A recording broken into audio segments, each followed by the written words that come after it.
जय हिंद। आप सभी का फिर से स्वागत है फॉर क्रिएटिव स्टडीज के एक नए एपिसोड में। आज के इस एपिसोड में हम लोग देखने वाले हैं BEVE 181 के लिए यूनिट 10 और यूनिट 11 दोनों को आज की सेशन में हम लोग देखने वाले हैं। यूनिट 10 और 11 एक ही सेशन में यूनिट 10 और 11 को देखने वाले हैं। इसमें जो भी इंपॉर्टेंट क्वेश्चन बनने वाले हैं, जो भी ऑब्जेक्टिव टाइप क्वेश्चन बनने वाले हैं, उन तमाम क्वेश्चनों को आज के सेशन में देखेंगे। ठीक है, इससे पहले हम लोग यूनिट 1 से 9 तक कवर कर चुके हैं और इसके साथ साथ अब तक की जितने भी सेशन में एग्जाम हुई थी उसके क्वेश्चन पेपर को हम लोग सॉल्व करके देखे हैं। इसके साथ साथ कुछ मॉडल पेपर भी मैंने लाया था, मॉडल सेट की प्रैक्टिस भी करवाया था आप सबों को। तो आप सभी के लिए वो सारे के सारे सेशन काफ़ी ज़्यादा इंपॉर्टेंट रहेगी। इसका एक प्लेलिस्ट भी बना दिया गया है BEVE 181 के नाम से। प्लेलिस्ट का लिंक आपको डिस्क्रिप्शन बॉक्स में और कमेंट बॉक्स में पिन किया हुआ सबसे ऊपर मिल जाएगा। उस लिंक पर क्लिक करने के बाद आप आसानी तरीके से सारे के सारे क्लासेस कर सकते हैं। तो चलिए हम लोग आज के सेशन में यूनिट 10 और 11 को देखेंगे। सबसे पहले हम लोग 10 को देखते हैं, उसके बाद 11 को देखेंगे। ठीक है, 10 यूनिट 10 में क्या कहा जाता है, इसका नाम है अपशिष्ट प्रबंधन। ठीक है, अपशिष्ट प्रबंधन, इसके बारे में हम लोग देखते हैं। देखिए पहला मैंने रखा पहला क्वेश्चन को कि कचरे को कितने श्रेणियों में विभाजित किया गया है। जो कचरा होता है, कूड़ा कचरा, उसको हम लोग कितने भागों में विभाजित करके रखे हैं। तो ये टोटल 4 भागों में विभाजित किया गया है। कौन कौन? कार्बनिक अपशिष्ट, पुनर्चक्रणीय और दूषित और विषाक्त अपशिष्ट। ये इंपॉर्टेंट है। ठीक है, कचरे के कितने श्रेणी हैं? 4 हैं। 4 में से कौन कौन है? कार्बनिक अपशिष्ट है, पुनर्चक्रणीय, दूषित और विषाक्त अपशिष्ट। आपको एग्जाम में इस तरह से भी क्वेश्चन पूछे जा सकते हैं कि कचरे के निम्नलिखित में से कौन कचरे की श्रेणी में से है। आपको या तो 2 ऑप्शन दे देगा, ठीक है, और 3 ऑप्शन दे देगा, 3 चौथा में दे देगा इनमें से सभी, ऐसे भी हो सकता है। अगर आपको ये से भी क्वेश्चन पूछे जा सकते हैं कि निम्नलिखित में से कौन कचरे की श्रेणी में से नहीं है। ठीक है, आप ध्यान रखना, मेरी बातों को ध्यानपूर्वक सुनो क्या मैं बोल रहा हूँ।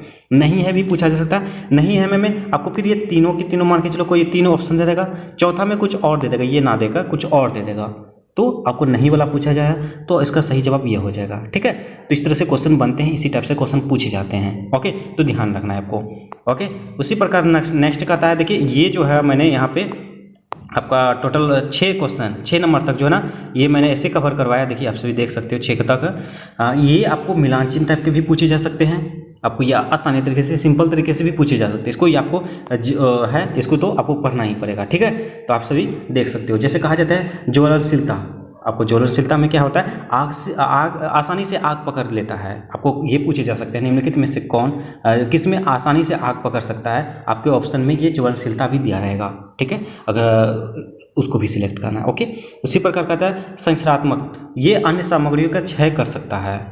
ये अन्य सामग्रियों का जो है ना विनाश करता है, क्षय कर देता है। कौन? साक्षरकर्ता।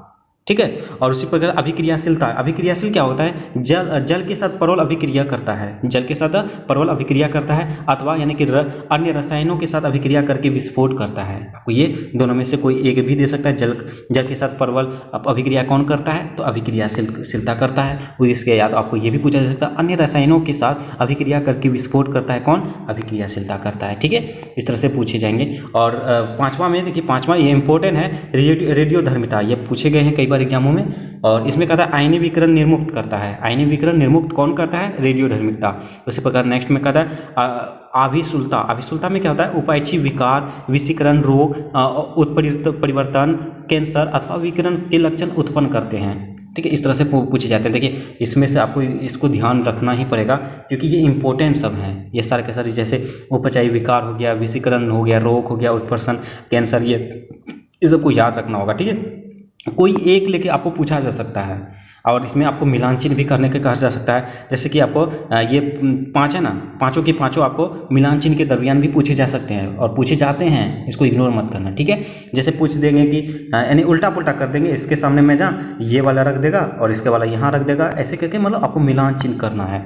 ओके, आपको उस तरह से भी ऑप्शन देखने को मिलता है। क्वेश्चन 1-2 क्वेश्चन ऐसे भी मिलान चिन्ह करने वाला नजर आ जाते हैं। तो ये सब बनते हैं आपका मिलान चिन्ह टाइप का। ठीक है, इसको ध्यान रखना है आपको। और आप सबों को मैं बता दूं, इसका PDF टेलीग्राम चैनल पे अपलोड हो जाएगी भी। ओके, तो आप सभी वहाँ पे ले सकते हो, तो घबराने की कोई आवश्यकता नहीं है। ओके, उसी प्रकार नेक्स्ट में कहता है संकटदायी अपशिष्ट प्रबंधन के 4 भुजाएं हैं। संकटदायी अपशिष्ट के जो ना कितनी भुजाएं होते हैं? 4 भुजाएं हैं। कौन कौन? अपशिष्ट की मात्रा को कम करना और औद्योगिक अपशिष्ट का पुनर्चक्रण करना, अपशिष्ट उपचार और पर्यावरण हितैषी तरीके से अपशिष्ट का संग्रहण, प्रवहन तथा निस्तारण। आपको ये याद रखना है, दिमाग में रखना है कि कहा जाएगा कि संकटदायी अपशिष्ट प्रबंधन की 4 भुजाओं में से निम्नलिखित में से कौन नहीं है। आपको 3 ऑप्शन दे देगा, एक नहीं देगा, ठीक है। तो उसको सिलेक्ट करना, या तो आपको इस तरह से भी पूछे जा सकते हैं संकटदायी अपशिष्ट प्रबंधन के 4 भुजाओं में से है, आपको इसमें से कोई एक दे देगा, और कोई एक दे देगा ना, इसमें से आपको जो है इस तरह से जो ऑप्शन नंबर मतलब चौथा जो है आपको यहाँ पे देख दे रहा है, सिर्फ संग्रहण की भी पूछ सकता है, यानी कहा जाता है पर्यावरण हितैषी के तरीके का अपशिष्ट संग्रहण, ठीक है, या परिवहन के बारे में भी दे सकता है। तो आपको ये जरूरी नहीं कि हूबहू मिल जाए, कोई भी किसी तरह से भी पूछ सकता है, या हूबहू में भी देखने को मिल सकता है, ठीक है। तो इसको ध्यान रखना है आपको, ओके। तो इस तरह से संकट अपशिष्ट प्रबंधन के 4 भुजाएं हैं। और अगला क्वेश्चन देखें हम लोग। अगला जैसे कहा जाता है अपशिष्ट न्यूनीकरण की प्रमुख भुजाएं योजनाएं, जो अपशिष्ट न्यूनीकरण है इसकी प्रमुख योजनाओं के बारे में पूछा जा सकता है। इसकी 3 योजनाएं हैं, ठीक है। कौन? प्रक्रिया में परिवर्तन है, अपशिष्ट सांद्रता है और अपशिष्ट पृथक्करण है। ये अपशिष्ट न्यूनीकरण की 3 प्रक्रिया हैं, 3 योजनाएं हैं। कौन कौन? प्रक्रिया में परिवर्तन, अपशिष्ट सांद्रता, अपशिष्ट पृथक्करण।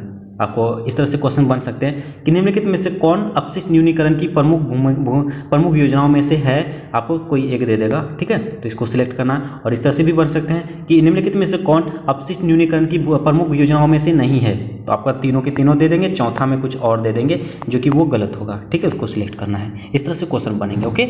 उसी प्रकार नेक्स्ट में कहा जाता है संकटदायी अपशिष्ट के उपचार। जैसे हम लोग ये योजनाएं देखें, आप संकट, इससे पहले हम लोग जो प्रकार देखे थे, अब हम लोग उपचार देखेंगे, इसका क्या क्या उपचार हो सकते हैं कि संकट अपशिष्ट का कैसे क्या करेंगे जिससे कि हम लोग को उपचार हो सकता है। इसमें से जैसे आपका पहला हो जाएगा भौतिक उपचार, ठीक है। भौतिक उपचार हो गया, रासायनिक उपचार हो गया, जैविक उपचार हो गया, ठोसीकरण और भस्मीकरण। ये टोटल आपके 5 उपचार है।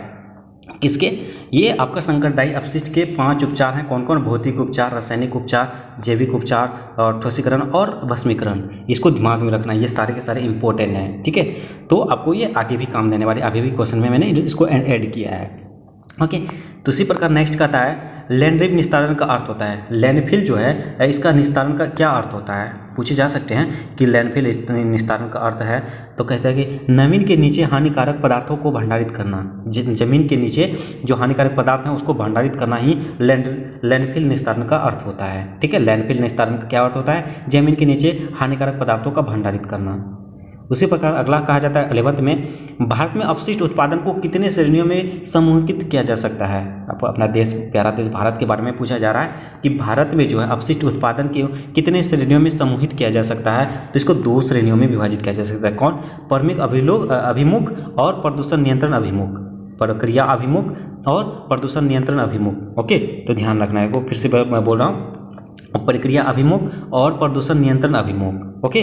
उसी प्रकार कहता है 12th में कि वर्तमान समय में यानी प्रेजेंट टाइम में जो है ना भारत में संकटदायी औद्योगिक अपशिष्टों के निस्तारण निम्न विधियों को अपनाया गया है। जो अपना देश भारत है इसमें जो संकटदायी औद्योगिक अपशिष्ट होंगे उसमें हम लोग ने मतलब कि निस्तारण को किस तरह से, किस विधियों को हम लोग उपयोग कर रहे हैं भारत में, उसके बारे में देखिए क्या कहा जाता है। ये भी 5 पॉइंट्स हैं, जैसे कि नगर के कचरे के साथ निस्तारण, इसको साफ सफाई करना, और नदी के स्तरों और तटों पर निस्तारण का मतलब होता है साफ सफाई इसका करना, ठीक है।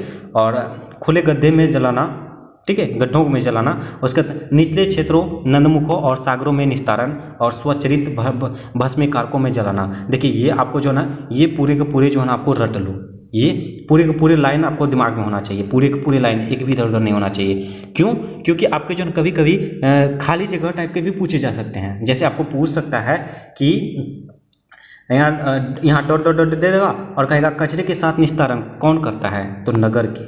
और यहाँ आपको कहा जाएगा नदी के dot dot dot dot dot dot उसके पर निस्तारण, इसमें कौन करता है? संतरों और तटों पर निस्तारण होता है। ये आपके सिलेबस में इस तरह से दिए गए हैं, ठीक है, आप देख लेना। और आप जो ना अपना बुक को भी जरूर फॉलो कीजिए, ठीक है, क्योंकि मैं यहाँ जो बता रहा हूँ आपको, मैं सिर्फ MCQ बेस्ड क्वेश्चन बना रहा हूँ, ठीक है। तो वहाँ आप अगर देख लेंगे तो इसको आसानी तरीके से समझ पाओगे। तो इस तरह से पूछे जाते हैं, इसको दिमाग में रखना है, ध्यान में रखना है, ठीक है। अब नेक्स्ट क्वेश्चन देखते हैं हम लोग। नेक्स्ट क्वेश्चन में 13 में क्या कहा जाता है? अनुपयुक्त अपशिष्ट वियोजन का प्रमुख संकट है। अनुपयुक्त अपशिष्ट वियोजन का प्रमुख संकट कौन कौन है? मृदा और भूजल। ये जो है ना अनुपयुक्त अपशिष्ट वियोजन का प्रमुख उदाहरण है, संकट है, ठीक है। उसी प्रकार कहा जाता है अधिकांश देशों में अपशिष्ट के वर्गीकरण के लिए सूची प्रणाली को अपनाया जाता है। अधिकांश देशों में जो है ना अपशिष्ट के वर्गीकरण के जो नियम हैं, सूची हैं, उसको अपनाया जाता है ज़्यादातर देशों में। ठीक है, इसको ध्यान रखना है। इसको पूछा जा सकता है कि मतलब कि कौन सी किसका वर्गीकरण को अधिकांश देश जो है उसकी सूची को अपनाता है, तो अपशिष्ट के वर्गीकरण को अपनाता है। ठीक है, और उसी प्रकार 15वां में कहा जाता है लास्ट जो यूनिट 10 का लास्ट क्वेश्चन कहा जाता है अस्पताल के अपशिष्ट का भस्मीकरण करना चाहिए। अस्पताल के जो है ना अपशिष्ट का भस्मीकरण करना चाहिए। जैसे भी हम लोग देख रहे थे भस्मीकरण के बारे में, तो वो ये अस्पताल के अपशिष्ट को भस्मीकरण करना चाहिए है। ठीक है, तो इस तरह से हम लोग यूनिट 10 में इतने 15 क्वेश्चन को देखें। ठीक है, अब हम लोग यूनिट 11 को देखेंगे। ठीक है, 11 में जैसे कहा जाता है 11 का नाम है वैश्विक पर्यावरण मुद्दे। वैश्विक पर्यावरण मुद्दे, ये यूनिट आपके लिए काफ़ी ज़्यादा महत्वपूर्ण होने वाली है। ठीक है, यूनिट 11 इसमें क्या कहा जाता है जलवायु। जलवायु का क्या अर्थ होता है, आपको बेसिक बातें पता होना चाहिए। आखिर जलवायु होता क्या है, जलवायु का अर्थ क्या होता है। तो जलवायु का अर्थ होता है किसी एक स्थान पर लंबी कालावधि में बनी रहने वाली अपशिष्ट वायुमंडलीय अवस्थाएं।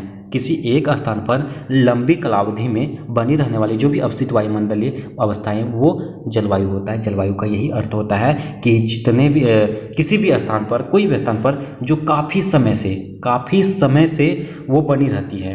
ठीक है, उसी को हम लोग वहाँ पे विशिष्ट वायुमंडलीय अवस्थाएं बनी रहती है, उसी को हम लोग जलवायु कहते हैं। ठीक है, तो उसी प्रकार अगला कहा जाता है जलवायु को अक्षांश के आधार पर कितने भागों में बांटा जा सकता है। जलवायु के अक्षांश के आधार पर, देखिए ध्यान रखना, कंफ्यूज ना होना, अक्षांश बोला जा रहा है। अक्षांश के आधार पर कितने भागों में बांटा जा सकता है, इसको 4 भागों में बांटा जा सकता है। कौन कौन, आपको उष्णकटिबंधीय और उपोष्णकटिबंधीय, महाद्वीपीय और उत्तरी ध्रुवीय, ये 3 के 3 जो है जलवायु के आधार हैं।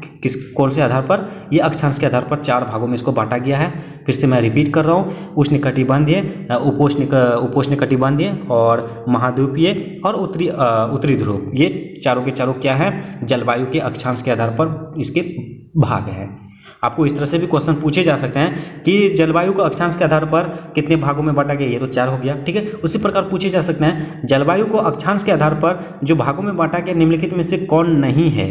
तो इसमें से कोई 3 दे देगा, 3 में से कोई चौथा में जो कुछ और दे देगा, तो उसको आपको सिलेक्ट करना है। इस टाइप से क्वेश्चन बनने की संभावनाएं बनती है। ठीक है, उसी प्रकार नेक्स्ट क्वेश्चन में क्या कहा जाता है, अब देखिए अब आ रही है मोस्ट इंपॉर्टेंट सब सवालें जो आपके फ्यूचर में भी काम देने वाली है, तो ध्यानपूर्वक सुनिए। क्या कहा जाता है जलवायु परिवर्तन पर अंतरसरकीय पैनल कब बनाया गया। देखिए जलवायु परिवर्तन जो होती है, क्लाइमेट चेंज जो होती है, उसमें अंतर्राष्ट्रीय स्तर पर कोई संगठन बनाई जाती है। उस संगठन को कब लागू किया गया था और उस पैनल को कब लागू किया गया था, ये 1988 में लागू किया गया था। उस संगठन का क्या नाम था, IPCC।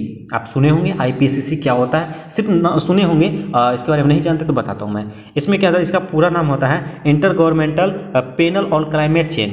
ठीक है, इसका हिंदी होता है जलवायु परिवर्तन पर अंतर्राष्ट्रीय अंतर सरकारीय पैनल। ठीक है, inter governmental panel on climate change, इसका फुल फॉर्म है IPCC। इसको कब लागू किया गया था, 1988 ईस्वी में, और इसका प्रथम मूल्यांकन कब किया गया था, 1990 ईस्वी में इसका प्रथम मूल्यांकन किया गया था। ठीक है, इसको ध्यान रखना, ये क्वेश्चन बन सकते हैं आपको एग्जाम में और आपके फ्यूचर में भी काम देने वाली ये। ओके, कहा था जलवायु परिवर्तन पर अंतर सरकारी पैनल कब लागू किया गया था, कब बना था, 1980 में, और लागू कब किया गया था, प्रथम मूल्यांकन रिपोर्ट, यानी कि प्रथम जो है ना पार्टिसिपेट असाइनमेंट जो होती है, इसका रिपोर्ट कब तारीख चलाया गया था, यह 1990 ईस्वी में किया गया था। और IPCC इसका संगठन का नाम था, और IPCC का पूरा नाम होता है inter governmental panel on climate change, और इसको हिंदी में हम लोग कहते हैं जलवायु परिवर्तन पर अंतरसरकीय पैनल, सरकारीय पैनल। ठीक है, उसी प्रकार अब हम लोग अगला सवाल देखें। देखिए क्या, अब देखिए इंपॉर्टेंट क्या आ रहा है, क्योटो प्रोटोकॉल। एक प्रोटोकॉल है क्योटो प्रोटोकॉल। ठीक है, क्योटो प्रोटोकॉल को कब लागू किया गया, कब अपनाया गया, ध्यानपूर्वक सुनना आप। क्योटो प्रोटोकॉल कब लागू किया गया, ये 1997 ईस्वी में लागू किया गया था।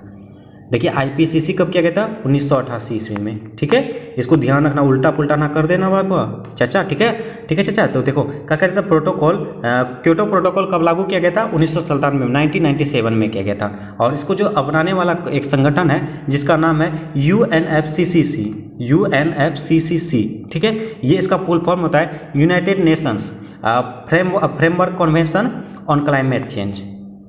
फिर से बोल रहा हूँ, United Nations framework convention on climate change, ये जो है आपका यूएनएफसीसी जो एक संगठन है जिसके अंतर्गत जो है ना क्योटो प्रोटोकॉल को चलाया गया है। ये प्रोटोकॉल होता है ना, जैसे कि कोई भी नियम हो, रूल्स हो लागू करता है तो उसके अंदर आता है। आप कोई भी रूल अगर मान के चलो मैं एफसीएस में कोई भी रूल्स लागू कर दूँ कि नहीं आप में से ऐसे करोगे ऐसे करोगे, इसके लिए तो आप एक पहले बैठक बनाए जाएंगे।